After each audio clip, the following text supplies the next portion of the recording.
Bueno, y al frente de cada ciudad-estado había un rey, como podéis ver en la representación, con esas barbas rectangulares que se llevan tanto.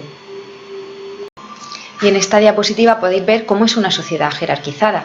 ¿Qué es una sociedad jerarquizada? Pues es aquella sociedad en la que no todo el mundo es igual. Hay privilegiados y hay no privilegiados. Y esto se manifiesta tanto políticamente como económicamente como socialmente. Es decir, los privilegiados tienen más dinero, tienen más poder político y socialmente están mejor considerados que los no privilegiados. Y vamos a ver cómo era el asunto jerárquico, ¿no? Vamos a verlo. Pues vamos a ver, la cúspide, como veis, estaba el rey. Estaba el rey, la nobleza, los sacerdotes y los altos funcionarios, cuya tarea era administrar el territorio y también el culto religioso, ¿vale? Eran ricos y tenían privilegios legales. Entre los altos funcionarios podemos destacar los escribas, escribas que viene de la palabra escribir, escriba, y estos escribas recibían una formación larga y costosa, eran de las pocas personas que estudiaban en esta época, no había coles ni nada. Trabajaban en los templos y en los palacios, llevando la contabilidad y redactando cartas y contratos. Debían de dominar perfectamente la escritura, por eso se llamaban escribas. Por debajo de estos estaban los productores, los campesinos, los artesanos y los comerciantes, que pagaban impuestos y eran hombres libres, es decir, que no eran esclavos. ¿Vale? No se podían comprar y vender. Por último, los esclavos eran prisioneros de guerra, que los habían trincado en alguna de las batallas, esas múltiples que tenían, lo habían cogido, eran prisioneros de guerra o eran hijos de otros esclavos, y esos pues ya no eran dueños de su vida, no tenían ningún privilegio, todo lo contrario, trabajaban para un señor. Bueno, y ahora vamos a ver con más detenimiento cuál es la evolución histórica de este imperio, de esta primera civilización que creó un imperio, ¿no? En primer lugar tenemos a los sumerios, que todavía no crearon un imperio, ¿vale? Era un reino, que fueron los que descubrieron la escritura cuneiforme. Hay un libro por ahí que se llama La civilización empezó en Sumer, porque realmente fue el primer punto donde arrancó una de las civilizaciones más antiguas de la historia. Como veis, las fechas son de hace ya 500.000 años, 3100 a.C., 2300 a.C., o sea, hace más de 5000 años, muchísimo tiempo, ¿no? Entonces tenemos los sumerios, tenemos por otro lado los acadios, los babilonios, los asirios, y luego hay un renacimiento del imperio babilónico que se llama neobabilónico. Entonces tenemos un reinado que sería el sumerio y posteriormente ya son imperios, ¿vale? Lo que se crearon. ¿Veis? En esta diapositiva podéis ver cómo sería la ciudad de Ur. Los sumerios fueron la primera civilización donde nació la escritura cuneiforme y formaron ciudades-estado que son Ur, Uruk, Nippur y Lagash. Había más, pero esas son las más importantes. Posteriormente, los acadios, al mando del rey Acad, en torno al 2350 a.C., invadieron estas ciudades-estado y crearon un imperio, el imperio acadio, que fue el primer imperio de la historia. Posteriormente, en torno a 1800 a.C., la hegemonía pasó a la ciudad de Babilonia, fundándose el imperio babilónico, ¿vale? Cuyo gobernador se llamó Hammurabi, que ya veréis qué código de leyes más gracioso tenía. Curiosísimo, chicos. Aparte de ser el emperador del imperio babilónico, fue el encargado de crear unos códigos que se llaman el código de Hammurabi, un conjunto de leyes súper curioso que vamos a estudiar, que se basa en la ley del talión, es decir, ojo por ojo, diente por diente. Si tú me quitas un ojo a mí, yo te quito un ojo a ti. Aquí tenéis el código de Hammurabi, que está basado en la ley del talión, que no es otra cosa nada más que ojo por ojo, diente por diente. Lo que tú me hagas a mí, yo te hago a ti.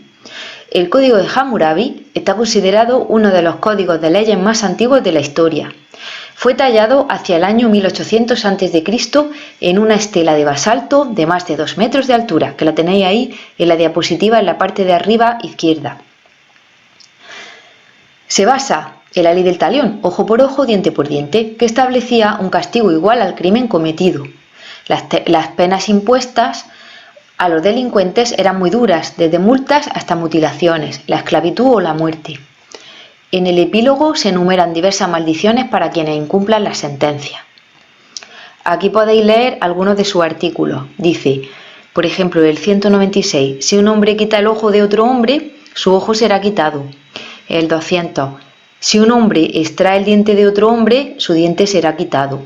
En el 209 pone, si un hombre golpea a una mujer embarazada, lo que le provoca el aborto, entonces deberá pagar 10 shekels por su pérdida.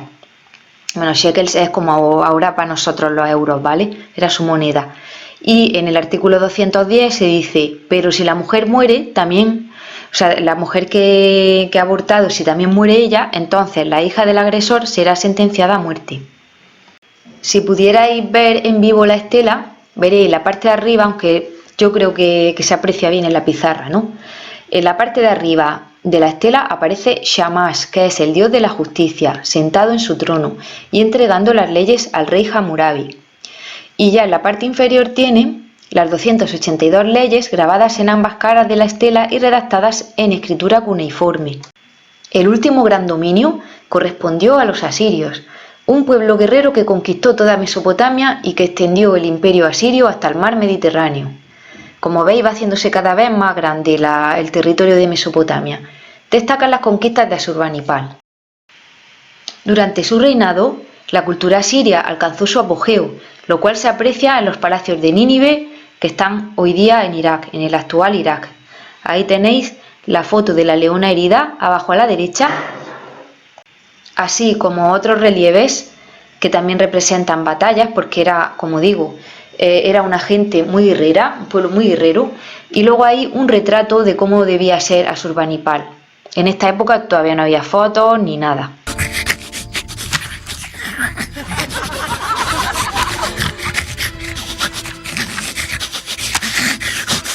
Bueno, y después de estos salvajes que fueron los asirios que lo dejaron todo hecho polvo, dejaron Babilonia hecha polvo, pedazos, pues hubo una reconstrucción del imperio babilónico por parte de Nabucodonosor II, que le dio a Babilonia gran importancia. Algunas de las manifestaciones más importantes son los jardines colgantes de Babilonia, incluidos entre las 7 maravillas del mundo.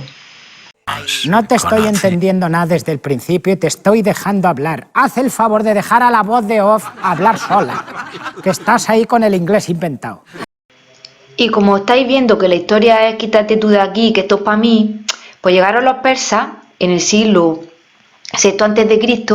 y dijeron, venga, neobabilónicos, largaros de aquí que esta zona es mía. Es que claro, era una zona con el Tigris y el Éufrates muy fértil y todo el mundo la quería. De esta forma llegó el fin de la civilización mesopotámica.